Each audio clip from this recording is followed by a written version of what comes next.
The NFL world is certainly heating up, and we are so grateful and thankful that you're here at 9 o'clock p.m. on a Wednesday night with your boys reporting eligible live. Thank you so very much again for tuning in. I'm your host, Berto, joined by my guy, Bro Talk, Mr. Exclusive to some, but I'll let him explain. Bro Talk, what's going on, brother? Easy, easy. I'm just a guy, okay? I'm just It's a a guy jag. like just like everyone else. It's good, man. It's getting crazy in the NFL media. And I dropped a little tidbit that someone shared with me, and I was like, is this legit? And they said yes. And I said, can I can I stir the pot? Essentially is what I asked. And they said, Yeah. by all means. And yeah, I dropped a little news on the Kyler Murray sweepstakes. It looks like we're trying to get in on that. Wow. And for those of you that follow me know how I feel about Kyler Murray. I am not a fan, but if he wins for us, I will become a fan. Let's just put it that way. You sound desperate. I'm just saying Hey, for man. wins. I Hey, get man. it. I get it. Hey, Been man. in this toxic Hey, relationship man. for over 10 years, just trying to get some wins, okay? Yeah, understood. So Absolutely. I might be a little desperate. A little bit. I got my own spin of things, but it's all good. We'll touch on that soon. But we got to touch on the NFL circuit, man. It's been crazy, as you mentioned. It's heating up. The legal tampering period starts on Monday. Free agency officially starts next Wednesday, if I'm not mistaken. So teams are going to be wheeling and dealing on Monday, then making it official on Wednesday. But teams are already alerting their would-be free agents that, hey, you might want to seek employment somewhere else. And of course, with the news of Kyler Murray being told today that he's going to be released on the first day of the new league year by the Arizona Cardinals, of course, it has people talking, and for many reasons, right? Kyler Murray, sure, a lot of people knock him because of his stature, but one thing he can do, he can ball, right? The kid does have more wins than he does losses, and those Arizona Cardinal teams in those days did look pretty good under Kyler Murray, and you can only salivate at the possibility of teaming up, a Kyler, a Bijan, a Kyle, and a Drake. Whoa, it kind of makes us the front runner, if that's allowed to say, of the NFC South. But before we touch on anything, bridge quarterback, because that's the topic of tonight's show. It's the bridge quarterback. What's the right fit here in Atlanta until QB1 Michael Penix Jr. is ready? But news around the NFL. Alex Pierce today made an appearance on Good Morning Football, stating that he's not going to re-sign with the Indianapolis Colts. He feels like he's put in his time and he's going to venture into free agency. Now, the Indianapolis Colts, a team that was very hot and busy at the trade deadline, acquiring Sauce Gardner, giving up some picks, really. And to try and solidify that team, now could be looking at needing more offensive weapons with Alex Pierce's potential departure. What say you, man? Alex Pierce, the next Uh, destination, if you could put a finger on it, man, where are we going? Man, originally I thought it could be the Kansas City Chiefs because they really don't have Good a spot. deep vertical threat since Tyreek Hill was gone. But now, with the news of Stephon Diggs getting released by the Patriots, now that begs the question, like, they have some money to spend now, and why not go get this younger true vertical threat? Even if he's a one-trick pony, he's got the deep ball covered for Drake May. Let the other guys handle the middle, the underneath stuff. Let Alec Pierce go get that ball. So good for him. I think he's earned himself a market, even though, like I said, he might be a one-trick pony. I think he might be better off elsewhere because, they transition tagged Daniel Jones. Like, I don't agree with Yeah, that at all. I man. would have rather tagged Pierce and paid the Pierce. wide receiver price and then Hmm. let Jones say, okay, go test the market off that bum Achilles. You let me know what kind of Hmm. money you get, right? Yeah, We got someone that was coming off an Achilles over here in Atlanta, but we'll tell you how that went, right? Now, Daniel yeah, Jones is younger, but he sure. also broke his fibula in that same leg. So Yeah, so he's doing double. It's crazy. It's going to be a long road to recovery for him. But you think about that, right? Not putting the transition tag and just officially placing the tag for for Alex Pierce. That could have opened a window of possibility of Kyler Murray joining the Indianapolis Colts. That would have been a nice little, offensive with Jonathan Taylor and potentially re-signing Alex Pierce if they could. Michael Pittman, another wide receiver that's on the fringe there in Indianapolis. We have heard some things that Indy might be looking to move on from the USC wide receiver. So, it's looking bleak right now in Indy coming off, a pretty promising year until Daniel Jones went down and then the season went with them. So moving on, Max Crosby also quoted as potentially being a Dallas Cowboy, being at he was at a concert and, obviously people, play big on words and, he captioned the word, I think it's, I'm a lone ass cowboy stuck in my jeans or some shit. And people went, they went crazy. Yeah. Wait, of course, right? But when you think Dallas, right? Dallas does have the capital. Obviously, they did one of the boldest things ever by trading Micah Parsons at the beginning of the year. They were active in not in free agency, but at the deadline acquiring Quinnen Williams and a couple other bodies. They do have the assets to go and get a Max Crosby, but Max Crosby in the Lone Star State. Wow, man, what a defensive line that would be. Pairing him with Quinnen Williams would be, hey, man, hell on wheels, a nightmare for offensive teams. Another team that's in the mix, I think it was the 2021 team, the LA Rams are the other team in the mix to get Mad Max. This screams Jalen Ramsey and Von Miller. The year they won the Super Bowl. Because they just got Trent McDuffie, who is on his rookie deal, right? He's on his fifth-year option. They don't have to extend him. They could tag him and try and extend it, but all signs point that they're probably going to extend him. But you just traded for him. You still got Atlanta's pick at 13 in the first round. They're going to want that. They're notorious for trading their first-round picks away. So why not do it again for someone that's proven, who's already got an extension, gets a change of scenery, goes to an actual winning franchise, right? Dallas is kind of, it's a show. It's tax-free, no state income tax like California. But, man, the chance to win a Super Bowl, the Rams were this close. Because if they beat Seattle, I think they beat the Patriots. Absolutely. Let's be real. Because Jared Verse, Mad Max, Kobe Turner, oh my God, Fisk, like the names go on, and then you have Trent McDuffie, and then as good as Les Snead drafts later in the round, like he's gonna find this gem of safety or gem nickel or whatever he needs in the later rounds, right? Yeah.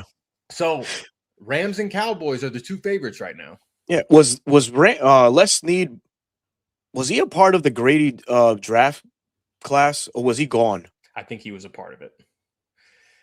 Speaks volumes as to how he knows how to pick those we're good at finding the young, like up and coming talent. We just don't keep them in house. No, we don't, man. We don't. It sucks, man. Some other news going around also. Super Bowl winning team, the Seattle Seahawks, may be parting ways with Rashid Shaheed as they cannot come to a contract agreement on a long-term deal. So might be that, that was just a wheeling and dealing at the trade deadline and out the door he goes. But Rashid Shaheed would be wide receiver 1 on most teams, but a great complimentary wide receiver number 2 here in Atlanta. We're looking for a wide receiver 2 to some degree. Could the Falcons shock the world and really go into as it stands now, right? We need an overhaul, right, at that wide receiver spot. We still don't know what's going to happen from now to the weekend with Darnell Mooney. That's been so much back and forth. Could he take a pay cut? Could we trade him? Could we cut him, right? In efforts to save some salary cap money, we only have $9 million now because we did tag Kyle Pitts and some other contract situations that we had behind the scenes. So is Rashid Shaheed maybe a possibility here in Atlanta, back in the NFC South? No, I don't think so. I think his number, even though it's not going to be as this high is brutal. I don't think it's going to be as high as like Alec Pierce high, but I think it's without a range. I mean, this just screams following Kubiak to Las Vegas. Like you're going to draft Mendoza number 1, right? We quote unquote don't want to rush him into the mix. They're going to start him, right? Get him a receiver, and if they trade Mad Max and get the number 13 pick. Well, now you have the option of pairing him up with Jordan Tyson and Makai Lemon. Ooh, whoa, Makai Lemon. Speaking of Makai Lemon, for those that watch the combine, wow, was it Makai Lemon that hurt his draft stock? Yeah, they're making some sort of noise. We got something simple tonight, folks. A plate that my wife made, by the way. There we go. Happy anniversary. Oh, this is it? Well, there's another one, but Oh, this is, by the way, me and my wife's 9-year anniversary is tomorrow. Congratulations. Thank you. So this is something my wife made me, a nice little plate. I actually really like it. We got dope. some homemade fresh sourdough with some jelly and some butter. Okay. It doesn't get any, for those of you that are sourdough lovers, doesn't get any better than this. Berto, do you like sourdough? I do. Oh, he likes sourdough. Yes. I heard it. Yeah. Love you. Oh, that's awesome. I forgot. Yes, Makai Lemon. Yes, the whole looking at the camera like what's that a character in the Jungle Book, the snake? What's Oh Bagheera? man, you got me. You got me. Ka? Oh, Ka the snake. For those of you seen the Jungle Book, right? Just look right here. Right here. Mm-hmm. That's what it felt like he was doing. Right. And I think it's going to be a lot of smoke and mirrors to try and get him to fall. He's a dog. It's his personality. Mm-hmm. It's just like with any player. You got to find the team that's going to be able to manage his personality, which is why he might fall a little bit. Maybe Jordan Tyson wasn't from, but to pair one of those rookie receivers up with Rashid Shaheed, those two guys are not speedsters. They're route runners. They get separation. Right. Mm-hmm. And you give the young quarterback weapons. That's where you set up for success. Right. So absolutely. And with Brock Bowers there too, and Gentry, Ashton Gentry. Like it's a good looking young offense. The core is there. Right. Exactly. Oof. So that's awesome, man. Yeah. I mean, that's where I think it could happen. What else you got? Oh man, we have to talk a little bit about, not a little bit, but just touch on the Kyle Pitts situation again. Sure, he got tagged, but there are some reports stating that the Falcons will yield some phone calls. Now, let's remind, right? Ian Cunningham said this will be the last time we go into a draft with 5 picks, and I think he means that.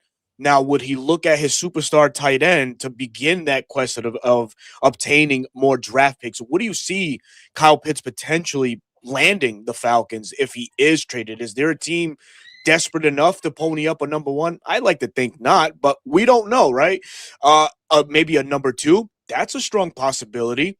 A combination of 3s, that's a possibility now in the future. But Kyle Pitts off of a Falcons offense, how does that change the dynamic now? So, especially in Kevin Stefanski's scheme of things, right? He loves utilizing the tight end. You kind of almost would have to overhaul the position in a sense. And then you look on the outside, you're also looking to overhaul the wide receiver spot. So it's like it's a juggle for me, man. So for me, if I'm a betting man, I'm keeping him.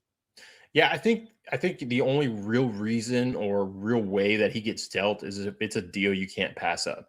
If a team comes up to Ian and says, "Hey, we're willing to give you our third, if it's a high third, right, top 100, and a future third or a future 4th," man, that's hard to pass up with a man that wants as much draft capital as possible. If it's a second plus a future, bro, like, hey, Kyle, we love you, but the future is now. Ultimately, right, they use the tag to give themselves more time. Do we want to extend him, or do we want to see how this year pans out, et cetera, et cetera? To me, I still think they want to re-sign him. They want to extend him, but that doesn't mean they can't listen to phone calls, right? I think every team always answers phone calls because you just never know. Some team may get a wild hair and say, we're going to overcompensate how much he's actually worth because we want this player. And sometimes it's like, man, it's too much to pass up. Kind of like how the Rams were willing to give up 2 first-round picks for Brian Burns. The Panthers turned it down, and then they only got a 2nd and a 5th from the Giants. Like, yeah, hello, like, you dummies! You should have traded him if you were going to trade him, right? Yeah, right. It's just, you always field calls, and I'm sure they're fielding calls for other players, probably Jesse Bates, maybe an offensive lineman that's on a contract year, Matthew Bergeron. You just don't, you never know, right? And I think they're trying to keep the continuity, right? Tori put out a piece on how Ian kind of hit the ground running day 2, getting meetings set up with Tommy Reese and Jeff Ulbrich, going over the roster. Like, what do we like here? What's the vision? What type of players do we want? That way he could start self-scouting and start scouting college players, free agents. Like, he's been in the weeds trying to get this roster to where he wants it. Now, whether or not he can do it in one season, we'll have to see. But yeah, you just you don't ever not pick up the phone, especially if you see like a Howie Roseman calling you, like, oh, this guy means business, you know? Here's one from Duncan. What's going on, man? He says, unpopular take trade Drake for a haul. This enables Atlanta to trade up for a QB in 2027, sign a stud receiver Dobbs, and fortify the trenches. But that's a lot of asking. So what's a haul look like for Drake London? I mean, does London command 2 number ones, a number 1 and a number 3? You know, what's his ceiling as far as draft compensation? You know, he's on his 5th year, and he's due for a contract extension.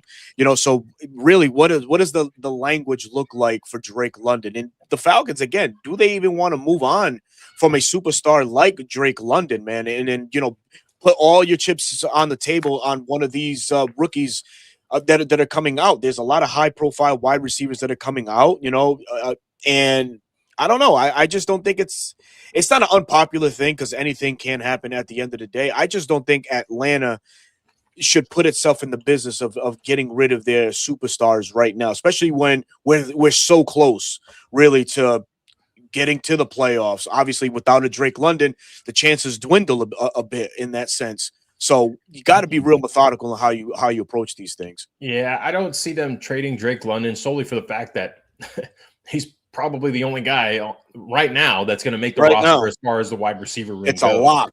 Now, if we were in the Bears situation, right?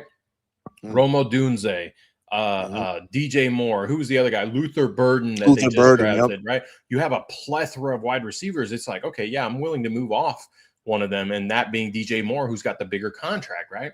That's when you start seeing those types of things happen. When you have a plethora, a good amount of depth, guys that could be starters for other teams, that's when you really start seeing those types of players move. So as far as Drake moving, it's very, very unlikely in my opinion. Not impossible, but very unlikely in my opinion. I'm just going to go through a couple more things, Berto, if you're cool with that. Go ahead, brother. Of course. Former Falcon, Jonnu Smith was recently released. Arthur Smith is punching air because he's in the college ranks and he can't sign him. He's going to sign him to Ohio State. Damski's going to confirm that. He's gonna sign him as a coach. Watch, he can't sign him as a player. He's going to sign him as a coach. Oh man. Bucks running back Sean Tucker was not tendered, so he'll hit the market. Reporters are now like, oh, Tyler Algier, which to me, it doesn't make sense for him to be a backup here, limited touches, to just go be a backup and be limited touches behind Bucky Irving. Zach Robinson showed when he was here, he's not willing to split carries. Right. If anything, I could see him go to Detroit now, where he would split carries with Jameer, because those play callers do split the carries. Or he goes to Chicago, right? Chicago. Speaking of which, former Falcon Drew Dalton, my God, retired out of the blue.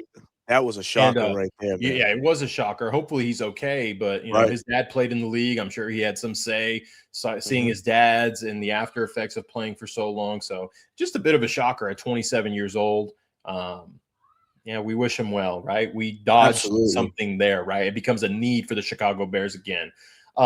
Jonathan Allen, Javon Hargrave, Minnesota Vikings DTs, cleaning house, man. Bro, the Vikings last year. They just signed them last year, right? They were talking hella mess. Oh, we fortified the trenches. We're going to be the best up front. Yeah, on paper, but it didn't pan out. So they released them both. They are allowing Jonathan Grenard that piques my interest. A trade, right? If they can't find a trade, I wouldn't be shocked if they cut him. If they do, run.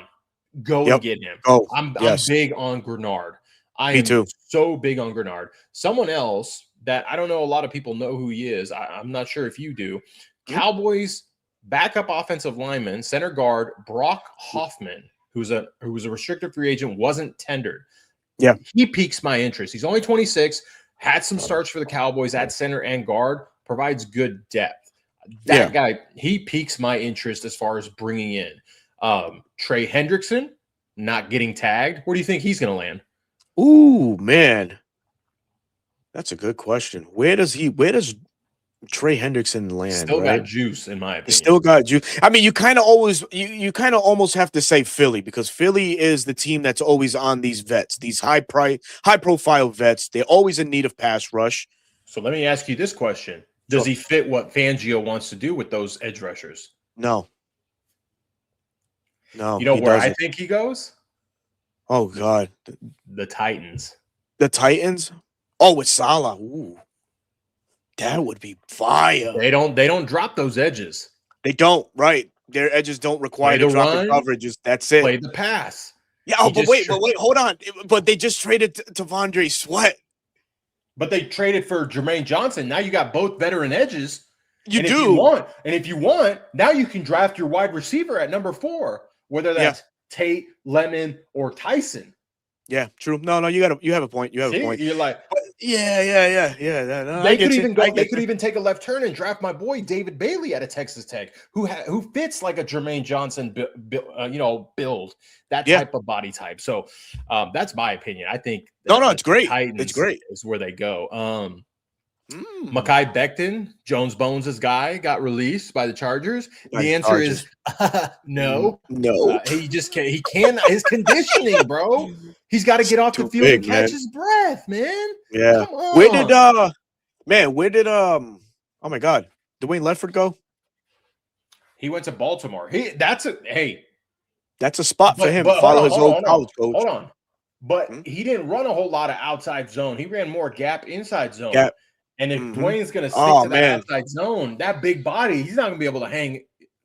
He's not hang, bro. He's gonna kill Derrick Henry, man. He's gonna be the death of Derrick Henry, brother. He's gonna be the death of Derrick Henry, bro. Appreciate you, my guy. Man. Will Dissly, for those of you that know your bag, former Seahawk, former Charger, was cut. Yeah. Hey, I'd be open to bringing him. He's a good receiving option, good blocking tight end. We talked about Stephon Diggs being released. The answer is no. He already has problems as it is. You want him to come to Atlanta's party life? No. Keep him away. Bobby, what's his name? How do you pronounce that last name? Okuri? Okuri? Something like that. I'm intrigued. I don't know a whole lot about him, but hey, he's a linebacker hitting the market. Yeah. I'm intrigued, right? Let's see who else. Jawan Taylor was cut by the Chiefs. No. Yeah. Mr. Hold It Down. Oh my man. Gosh, he was so overrated, man. So much, man. He was so overrated. There's a couple other things that happened today. The big one was Trent McDuffie being traded. That was a big deal. I texted you and I was like, "Oh my gosh." That was crazy. I couldn't believe it. Let's see. Yep. David Montgomery to the Texans. That's David a good Montgomery. Spot. That is a good spot. Do you think they overpaid for Montgomery? A lot of people are saying, or they did. I'm not gonna lie. I didn't see the full trade. It was compensation. It was like a fourth, a player, an offensive lineman, and then like a sixth. Oh yeah, Juice Scruggs. So offensive lineman. A lot of people thought they overpaid. I think they overpaid a little bit. I would have sent a fifth the player and maybe like a late day 3 pick, but that's just me. Oh, hey, valid, man, valid. One other thing too, man. The Falcons go to Madrid. That was announced. Who's going to Madrid in the chat? Who's got money like that? We know Damski's going. Well, Damski got some goddamn money. Don't let him fool you. Oh, that boy is from Portugal. That boy is Portuguese. He probably has a winery down in Portugal. Don't let him fool you. Oh man, that's awesome stuff, man. So I'm excited because Lisa's going. Oh, out of the rides up to it. Let's go. That's Lisa. Dope. That's dope. I tried to convince my wife. I was like, hey, your birthday's right around that time. We can make it like a 2-for-1. I just need one day to go see the Falcons. We spend the whole week in Madrid. You go do your thing, and then we go do my thing. And then my buddy, who is a Bears fan, that could potentially be our matchup. Be like, we can go with them, like make it a family vacation. She's like, yeah, no. I was like, I hate this. What? Bro, you got to take that James Pierce jersey. Hold on. It's signed personally to me, man. It's I don't hard to know, take that man. down. It's hard to take that down given everything that's going on. You know what I mean? But that was personally to me. I got to talk to the man. It was dope. It was a dope exchange. I don't know if I'm gonna ever take that down, man. But I hear you. I hear you, man. For sure, I hear you, man. I think that pretty much wraps up the news that is really, because yesterday it kind of started with a bang, and then everything, the Falcons announced they were going to Madrid, and then the franchise tag window closed, and then Dahlman retired, and then it just kept going. So I think we're caught up. No, we're not. What happened? April 2nd. Oh, yeah. The jerseys drop, brother. Jerseys drop. Yeah. Yeah, man. From everything that we're seeing, it looks like we're going to go to more of a simplistic look. And back to the red jersey primaries, which I'm kind of excited about. Dude, give me red jerseys with gray pants, black stripes. And then the black helmet, the matte. We're not going back to are we going back to the matte black or the slick black? It's probably slick black. Because you got to keep it modern and contemporary too, right? Yeah, you can't go full old school, man. And it's less than 30 days. Thank you, me. Appreciate you, brother. Dude, it's crazy because like just weeks ago we were talking about the halftime show, the Super Bowl, the combine just passed. Now the window's going to open, and then we're going to get about a couple weeks, and then bang, our jerseys drop, and then bang, the draft drops, and then a lull. Oh God, the lull before brother, that's like the period in time where every content hater is literally punching air because there's like nothing to talk about, man. Eric, what's going on, man? Why not April 4th? Is that your birthday? Is that a significance? Please let us know. April 2nd is a Thursday, so April 4th would have been a Saturday. Saturday? I hope so. Okay. I hope so. I got you. Yeah, right here, man. AJ Terrell's in the reaction said about time. I'm thinking they're going back to the classics. That's the case. I'll take it, man. They're going back to red, right? He was the first round, like our first round pick that wore the new jersey, so he never got to rock those old red jerseys. Those old red jerseys, man. I think I have one of them signed too. Yes, my Julio one. There you go. Yep. I saw Bijan's. Bijan, when he made it, his eyes got big. It looked genuine. It didn't look like, oh, let's put something on for the camera, right? So I'm hoping they got it right this time, Absolutely. What's funny is I just, when I went to Atlanta, I dropped some money on my Bijan jersey, and now they decided to change the jerseys. But oh well, that's all right. We'll get more. Yeah, that's crazy, man. So, all right. 30 minutes into the show, man. The meat and bones. Let's get into it. Let's get into it, man. So, we talked about free agency, but we didn't talk about how active the Falcons could potentially be in free agency, right? We've yet to see any restructures of any kind, any true releases of any sort. So begs the question, how active will the Falcons be when the clock strikes free agency or the legal tampering period starts? Obviously, we've mentioned so many contracts. Bro Talk had put out a tremendous and very educational video a few weeks ago saying and telling you how the Falcons can come under the cap and really bluster it to make us active players. As it stands, we're at $9 million per over the cap. We just finished franchise tagging Kyle Pitts, so $16 million of that went there right off rip. We're getting ready to release Kirk Cousins. That's only going to save us about $2.5 million. So we're really at around 11.5 right now. Not enough really to be players, right? In free at the start of free agency. So if we stand pat at what we are right now, are we looking at just some low budget free agent guys to build the depth? Kind of, like that 2021, 22 era where we was just, bringing guys in on cheap deals and just sticking to what we had on the roster. Is that your train of thought so far for the Falcons because they haven't been as active? So far, I think we still have tomorrow's Thursday, Friday, Saturday. Like they have time, right, before the league year starts. We technically have 7 days before, we're under the cap, which is perfect, right? We don't have to make any moves right now, but they have plenty of moves to work with. And I think that's what Ian is assessing before he starts pulling the trigger. I think if Terry Fontenot was still the GM, we've already seen the moves made because he's the one that did these contracts, right? Right. So so much could be happening in the next couple of days. You know, we've seen the Cowboys restructure players, the Chiefs restructure Mahomes and a couple other players, cut players. I don't think we're going to see a lot more cuts. If we were going to see Darnell Mooney cut, man, I feel like we would have already seen it like done. That's just my opinion, but that doesn't mean it can't happen within the next 7 days. But yeah, we can make some about 20 to 30 million of space with some restructures with some key guys. If they really want to go after a big fish with whatever position it may be, they're going to have to. I think we're still going to be active, but we're going to see a lot more low budget guys to fill the roster. We may get one splashy move, but you know, Terry didn't really set us up for success with this new regime, which the new regime will get their hands in it by next year. But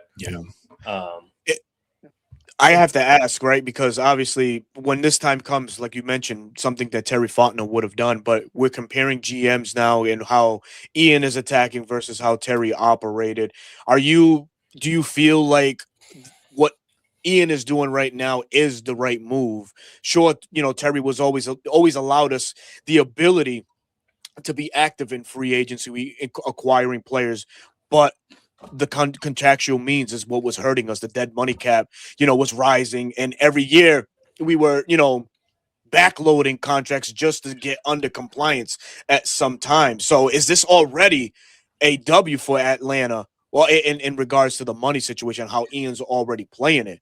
So I would like to say, yeah, absolutely. This may be the year where we don't make a splash, but we're still competitive when it's all said and done, and that's okay. I think that's the allure, right? We always talk about like we have the talent. It's time to put it out on the field. And Ian, after having those meetings with Kevin, Tommy, and Jeff, may view it the same way, where it's like, hey, let's fill the roster with some good players, good depth players that won't cost us a lot of money.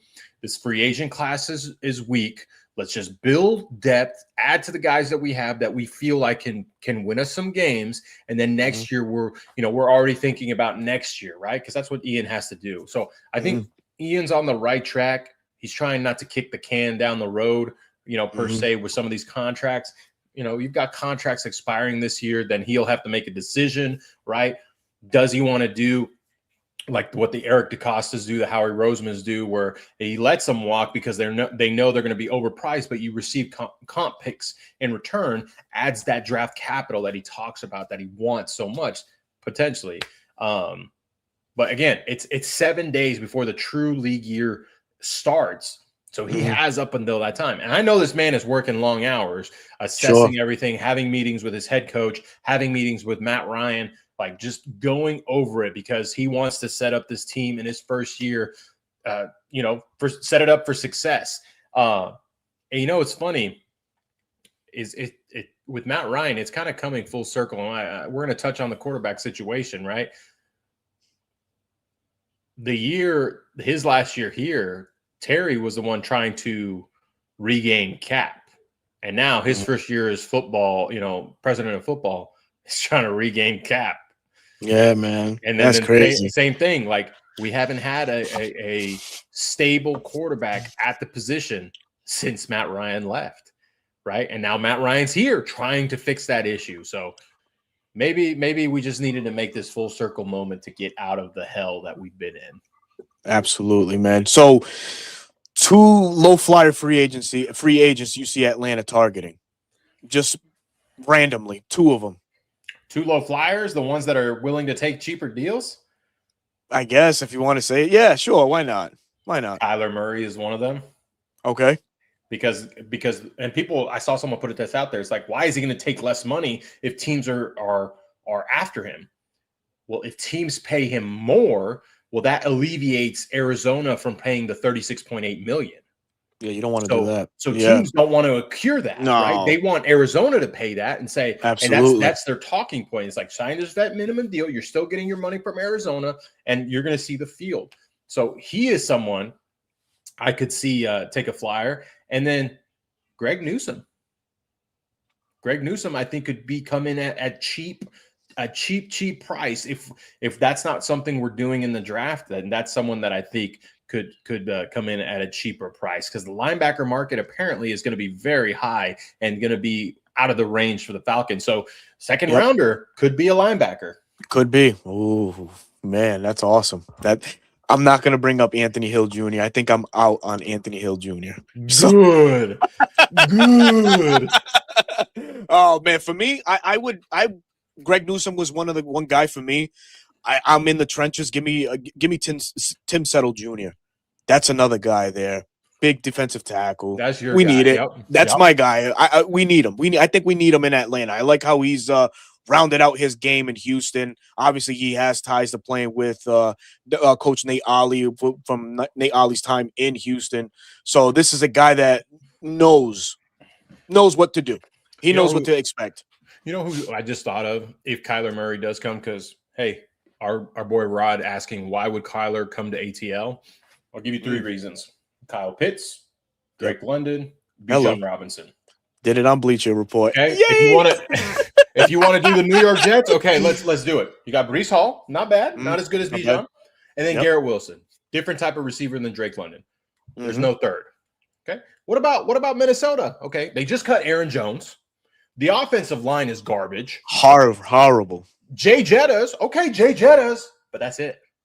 Mm-hmm. Like, what situation would you want to go into with all the misery he had in Arizona? There you go. That's the perfect one. But you know what? We don't have to worry about it because he's a homebody. He likes to play Call of Duty with the boys online. So we don't have to worry about him and the night. Yeah. And see, that's another plus. We haven't had that.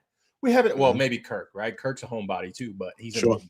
He's an old man. The other guy, I think, if Kyler does come, and he tweeted today, DeAndre Hopkins. How do you feel about that? He's still got juice in him. No, man. I would respectfully just keep going. No. Okay. No. 1 year, $4 million? No.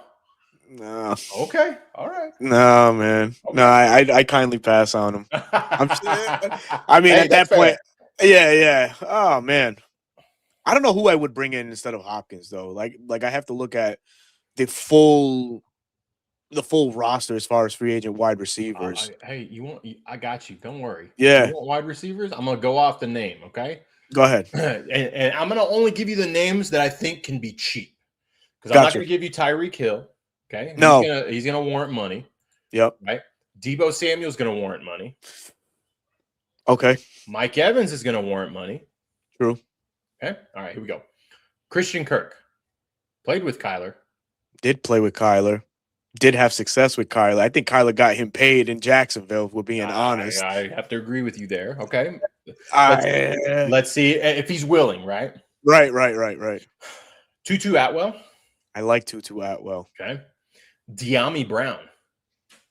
He's so weird, man. He plays for the Commanders now, right? He played for the Jags last year, actually. He played for the Jags. Okay. He lost his job to Parker Washington. He's a free agent, I think Parker Washington is. Mm-mm. Is he not? Mm-mm. Okay. Hollywood Brown.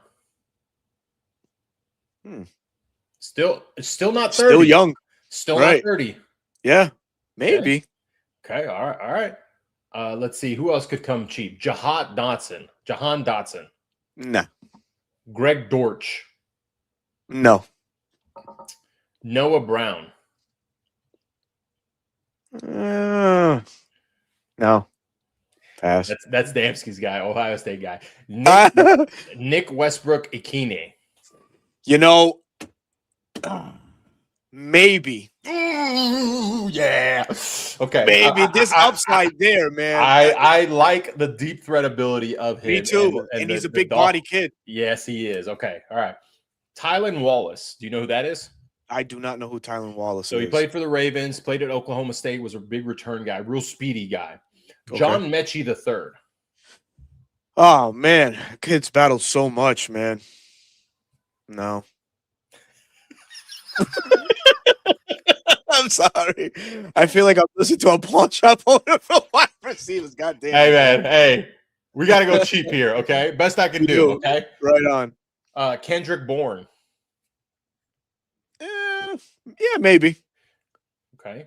Do we want a reunion? Alameda Zacchaeus. Oh my God, that's like Atlanta's favorite. All of a sudden, no, no. I hear you. I No. hear you. Let's see who else. Who else could come cheap? Devin Duvernay. Devin Duvernay. Oh no. Okay. No. Calvin Austin III. Ooh, speedster. He played for Pittsburgh, I think, right? Yep. Yeah. Jake Bobo. Yes, it is. might have Okay. said it. That's where we're at. Okay. Oh man. You get one of these guys and then you go draft. You double dip. Exactly. Okay? You double dip. Absolutely. Taquan Thornton. No. He's just a Traylon Burks. speedster. Hell no. Nah. Why not? Ah. Why Has he been given a not? fair shot? He's just been battled injuries. That's what I say. When he played for the Commanders last year, I thought he had some bright spots. But hey, that's what we have to going. Unless someone gets cut, you know, within the next 7 days, that's what we got going on. Because I'm not. It's I not don't looking too want Tyler, promising. I don't want Tyler Lockett. No, too old. I don't want Brandon Cooks. It's been on every team, man. It's crazy. Pretty much. I don't want Scotty Miller. I don't want Juju Smith-Schuster. I don't want Hell Sterling no. Shepard. I don't want Sky Moore. I don't want Van Jefferson. Like, that's what we have to work with, guys. Yeah. Now we're going back to the X with Van Jefferson and shit, man. So we're good with that. Yeah, Naylor's name keeps coming up, man. From Minnesota. Yeah. Aben's high on him. I like him. Very high on him. So yeah, maybe. Brandon, what's going on, man? Thank you for the $2 donation. He says, hate the Aints, but let's sign Rashid for speed. I think he's out of our price range, man. Yeah. What's his price range? You think 17, 18, maybe more? He's going to get that. He's going to get at least what Wan'Dale Robinson get. Oh, yeah, okay. And Wan'Dale Robinson is going to get anywhere from 20 to 25. 20 to 25, yeah. All right. If Van Jefferson can't catch, I haven't forgotten that drop pass versus the Titans. Oh, boy. That sealed the deal. That sealed We're like, we traded for a wide receiver. I didn't work out. Oh, man. So, moving along, man. So, we did that. Will the Falcons be surprisingly active in free agency? But now we come to this, the moment that a lot of people don't like, the truth, right? Some harsh realities that the Falcons could face in the 2026 season. Some harsh realities, and I go to this. Will the Falcons defensive line be as dominant as they were in 25 now in 26? Are we going to get the same explosion out of the run game in 26 like we did in 25? Those are my things right there. So what is the harsh reality for either one of those groups? That the run game is going to take a step back, or that the defensive line may take the step back? What is your most likely outcome in this situation? The most likely outcome for me is the defensive line regresses slightly. It's very hard to replicate what you did last year. Now, you're losing two of your edges to free agency potentially. Arnold Ebiketie, Leonard Floyd. You don't know if Braylon Trice's knee is going to hold up. You know, it's not his fault. His body just did what it did, right? It's just unfortunate for the young man. JPJ situation. We don't know. No. No, man. No. Never. No, Brandon. No, thank you. We don't know what JPJ's situation is looking like, right? We found out a couple days ago from Mark Raimondi that they're interviewing witnesses, and that's what's taking so long before the state attorney decides what they want to do, right? We all believe it's going to be the same thing that all NFL players get. They get a fine, they get, community service, blah, blah, blah, restraining order, and then he's suspended, right? Either way, we're not going to see James Pierce Jr. for either the entire year or part of the year. So naturally, the edge position is going to regress, right? You got to figure, are you going to re-sign someone? Are you going to use this draft capital to add someone? Personally, if you're trying to replicate what you have with JPJ, the same body type, my boy out of Texas Tech, Romello Height, who seems to be slipping down boards just because he is a little undersized. You add a little bit of frame to his body, real bendy, can drop into coverage, very active with his hands. But are you going to use that capital there? So I think between the two, it's that the defensive line regresses slightly. Yeah, I think so too. But I think what can keep the balance of the defensive line is if you add a true nose tackle, and if Jeff Obrick's going to have more of his say, more of his, fingerprints on this defense, he might benefit from having a big body to allow, guys like Rook and Brandon Dorlus next year to get them free 1v1s, right? And we saw what Brandon Dorlus was able to do for us this past year. What, eight sacks, seven? Oh wait, no, wait, what did he have? Seven sacks? I think it was 8.5 sacks. Yeah, 8.5 sacks. Rook started coming into his own. So I feel like it's, yes, like you say, it is difficult to replicate. But damn, if we add a true nose, maybe a flyer free agent on the edge, I think we can probably come damn close to replicating it. But like you say, it is tough to do that. Now, as far as the run game, Bijan's just a special talent. I don't know how you take a step back. If anything, I think Stefanski knows who to give the ball the most to on the offense, and that's Bijan Robinson. Mm-hmm. So I think Bijan can eclipse numbers from this past year as far as all purpose yards. He eclipsed well over 2,000. Could he go a little bit higher? That may not be out of the reach, especially how Stefanski spoke. The best players on the field are going to get the ball, and that's Bijan bar none. So again, we expect another year of the offense going through Bijan Robinson. So I'm in agreement. I think it could be the defensive line. Now, it's give and take. We got to see what the hell we add along those lines to keep it up, man.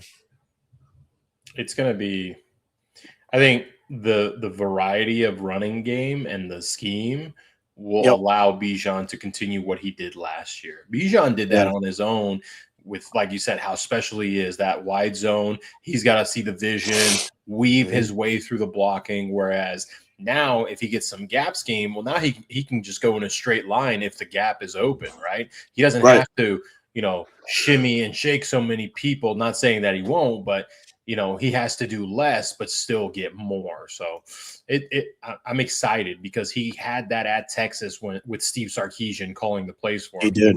He had a mixture of gap and zone there. And that's why he got drafted at 8th overall. He sure did, man. So to close the show, we got about 13 minutes left, and this is the most important one because this is revolving around QB1. And if you was following the show to begin the show, we gave you the tidbit, or Bro Talk gave you the tidbit on the Kyler Murray situation potentially happening here in Atlanta. I think, like Bro Talk, I gushed over the possibilities, right? Adding a Kyle Murray, what does that do for the offense overall, right? You get a dual threat quarterback that has a plus arm, a guy that loves to attack the perimeters, in my opinion. And then we got, two big receivers in Pitts and Drake London. How better do they get in red zone opportunities when it's all said and done? Because Kyler likes to target those big bodies. But just himself, Kyler, anywhere from the 20-yard line or in goal range, he's a threat to run the ball inside. He's very nimble with his feet. Baseball background. The kid knows how to use his legs, right? And that's a threat. And that's a stress for any NFL defense, right? So Kyler Murray on this team would, in a way, be like a dream come true, man, in a sense. You add the RPOs immediately to that play. Immediately. That's what he gives you. Now, my biggest thing with Kyler Murray is he primarily ran offenses all the way from high school to now in the shotgun. Very rarely. I haven't looked at the percentages and the breakdowns in the pros, but to my knowledge, he is primarily in the shotgun like Joe Burrow is for the Cincinnati Bengals. Very rarely does he go under center. And that's something Kevin and Tommy have talked about, where it's like an offense thrives under center. That's where your bread and butter does. So it'll be interesting to see, because can Kyler do it like Michael? Yes.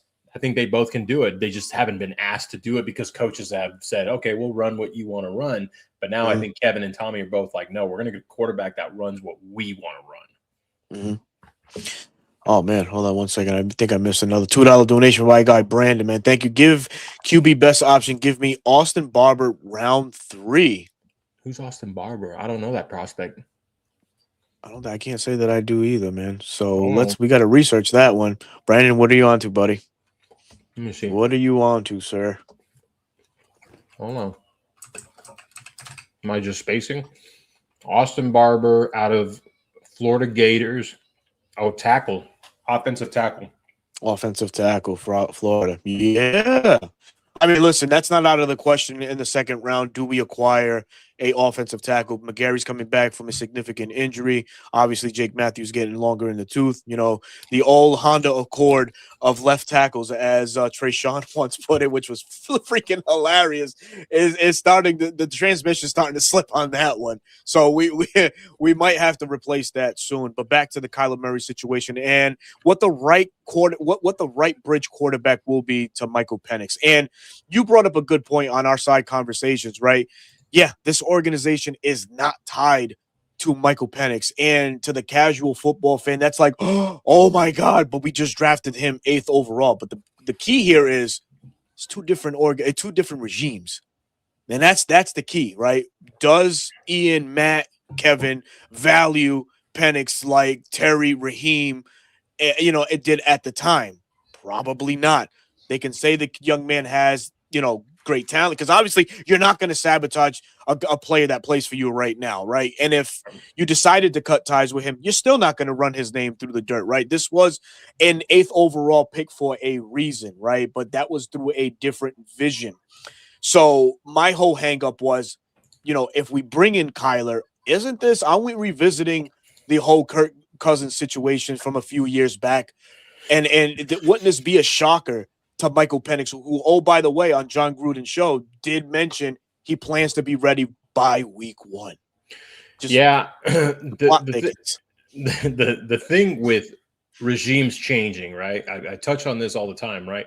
Regimes tie themselves to quarterbacks, right? Arthur Smith tried to tie himself to Marcus Mariota, then tried to tie himself to Desmond Ridder. He got fired, right? Mm-hmm. Terry stays, right? Mm-hmm. The coaches before him were lucky enough to have Matt Ryan that they didn't have to worry about it, right? Right on. Raheem and Terry then tied themselves to Kirk with all that money, and then drafting Michael Penix because they had a plan, right? The plan didn't work out how they thought, right? Hence why cleared house. You bring in a new regime, and the fans are itching and clawing and hungry for winning seasons. They are tired of being the laughing stock of the NFL. So what are they going to try and do? They're going to do what it takes to win a football game. And if that's bringing in someone like Kyler Murray, hell, I hate to say it, but potentially Tua Tagovailoa, right? If they bring him in, right? I'd rather have Kyler than him. But if they bring either one, it's because they're like, this person gives us the best possibility to win. Now, if they want to have a quarterback battle and they're up front with that, and if Michael beats them out, then so be it, right? But they're not in the business of, we don't want to hurt Michael's confidence, right? Michael has to have confidence. Yeah, they're not in that business. They're in the business to win football games, and because they're not tied to him, they did not draft him, they did not scout him. There's no attachment there. So that's why if you bring in a Kyler, if you bring in a Tua, right, and it doesn't pan out, it would be the same thing if Michael Penix didn't pan out, right? Or a Joe Flacco, like someone mentions. If it doesn't pan out, it doesn't pan out. 2027. We said this last year. Now it's just Fernando Mendoza and a bunch of guys. But next year, you have Arch Manning, Dante Moore, Brendan Salisbury, the list goes on, and if those prospects are bigger, right? The prospects are bigger. The 2027 class is much more loaded, not just at quarterback, but positions overall. Well, then that's where they tie themselves. That's where they say, this is our guy, much like when Matt Ryan was drafted at number 3. This is our guy. I'm not saying we're picking at number 3, but I'm saying if that guy falls to them, they can say, this is our guy. We're moving on from Michael Penix Jr. And I think you see it time and time again. Right? I think I made the example. I don't know if I touched on this last show. Dan Campbell traded away future Hall of Famer Matt Stafford for who? Yeah. His quarterback, Jared Goff. Yep. Future Hall of Famer Matt Stafford. Mm-hmm. Matt LaFleur traded away future Hall of Fame quarterback Aaron Rodgers because he drafted Jordan Love to be his successor. John Harbaugh drafted Joe Flacco, and then guess what he did? He drafted his successor in Lamar Jackson, right? That's what happens with regimes. You tie yourself to the guy that you believe most in, and you want to surround the talent. Do I think they want Michael to be successful? Yes. He's on a rookie deal. They know the talent that he has, but they can't wait and see. That's why every quarterback is tied to the Atlanta Falcons, because it's like, hey, you were in a 3-way tie last year. with subpar quarterback play. You get top 20 quarterback play. I'm not even asking for top 10. You get top 20 Right, quarterback type play. 20 play. You're winning 9, 10 games, and you're winning the division because the division is still weak. Right. Right on. And yeah, you don't see any other team really separating themselves in the NFC South because every team is going to lose a significant player or two in this division. So yeah, it could very well be, that just playing at a level for most of the year and waiting till the end of the year to see who arises to the occasion and takes the division, man. So what about the other quarterbacks that are in online, right? Or in line? I see Jacoby, Joe Flacco, obviously the obvious choice, potentially Geno Smith. I mean, these are guys that you would probably want to bring in that will signify that yes, Michael Penix will be the quarterback going forward. I'm just in that wheelhouse right now. I can't get out of it that if you bring in Kyler, you're not necessarily buying into Michael Penix. 28 years of age versus 26 years of age is a 2-year gap. Kyler, for some folks, may not even say that he scratched the surface or reached his potential talent. Right? We don't know. He hasn't. We see quarterbacks really coming to fruition into their 30s, and this kid's just 28 years of age. We don't know. So there's still a lot to assess from now until preseason or training camp overall. But the expectation, or if Kyler does come to the Falcons, wow, man, that's gonna put asses in seats first and foremost. It will, and like the media would immediately propel us to be the favorite because truly he would be the best quarterback in the division. Like, let's be Bar real. none. And again, I don't like Kyler Murray. I've been an avid Kyler Murray hater since he was drafted to the Arizona Cardinals. I didn't believe in him, but from what he's shown in the NFL, his ability with his legs to get out of structure and still make plays happen, good things happen when stuff like, and then you have Bijan, you add the RPOs, the way the NFL is built, right? My favorite quarterback to talk about, Jalen Hurts, right? Oh, Jalen Hurts is barely a top 20 quarterback, and he won a freaking Super Bowl, right? I'm not saying we can win a Super Bowl with Kyler Murray, but I'm saying you can have success with him. Back on it, man. Back on it, man. This has been an amazing show. Again, we thank you, each and everybody that has joined us on Reporting Eligible. Thank you. Do y'all care about Stefanski being the lowest graded coach last season? Some are saying he failed upward when the Falcons hired him. No, because he was tied to the Cleveland Browns, and what talent other than Myles Garrett did they really have on that squad? My take, my opinion. So, no, I really don't care. I think it can be a double-edged sword because a player can feel scorned and then just personally attack the coach instead of like what was actually going on. I think I said it. Kevin Stefanski became available. He was going to be the guy because I think he is a very good football coach. So I don't buy too much stock into that. He's in the business to win football games, and sometimes it doesn't necessarily get you liked, right? Raheem Morris had a better score than him, a B+, but never had a winning season here in Atlanta. So take that with a grain of salt. Yeah, for sure, man. So, man, you got anything else you want to add before we wrap, man?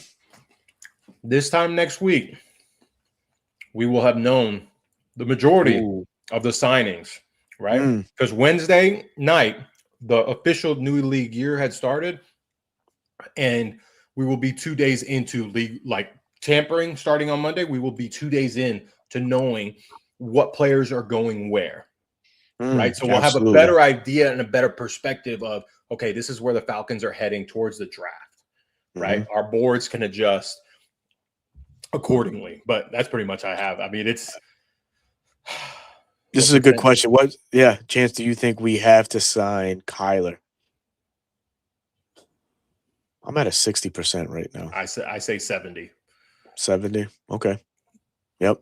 I think it's all on Kyler. He's been in the league long enough that he can pick and choose where he wants to go, right? Does he want to choose the Minnesota Vikings, the de facto winner in all of this? Because by multiple media reports, that's where he's going, right? But again, Kyler, does he will he risk leaving or not playing for a loaded squad just to play with Jay Jettas, right? And the Vikings having so many needs, as you pointed out earlier in the day, with Atlanta, it's kind of turnkey, man. You come in, you're the driver of this Ferrari, and brother, just go and be you. That's it, man. But again, Bro Talk, let the folks know where they can find you, man. Well, guys, as always, short form content at Dirty Bird Central, YouTube Shorts, Instagram Reels, and TikTok. Yeah, that other one. Long form content does return. I dropped my first mock on Twitter pre-free agency, no trade. So I'll be making a long form video kind of explaining what the thought process was there and why those players were selected in that position. And then at BK Squared 7 for Twitter, it's ramping up. So I will be very active in the coming days. So if you want my thoughts or opinions, that's the place to go look for them. Awesome stuff as always. Please make sure you go and follow Bro Talk on his personal YouTube channel, and for both at Dirty Bird Central on YouTube and 95 North on YouTube. I'm your host, well, the other half of Reporting Eligible, also known as Berto. 95 North Falcons Talk Show. Also, you can find me on Bleacher Report, short form content Monday through Friday, coming at you hot and heavy with everything Falcons related topics, news, when it breaks, you name it, I got you covered. Until then, we'll give you your Wednesday evening back. Look forward to a stacked Wednesday night with content from your boys, because the news is going to be flying. So we're going to be as opinionated as allowed on not just the Atlanta Falcons, but maybe every other team in the NFL. So tune in for that. And again, until then, enjoy the rest of your week. Be safe. Thank you, everybody that's come through. We'll see you next week. Peace.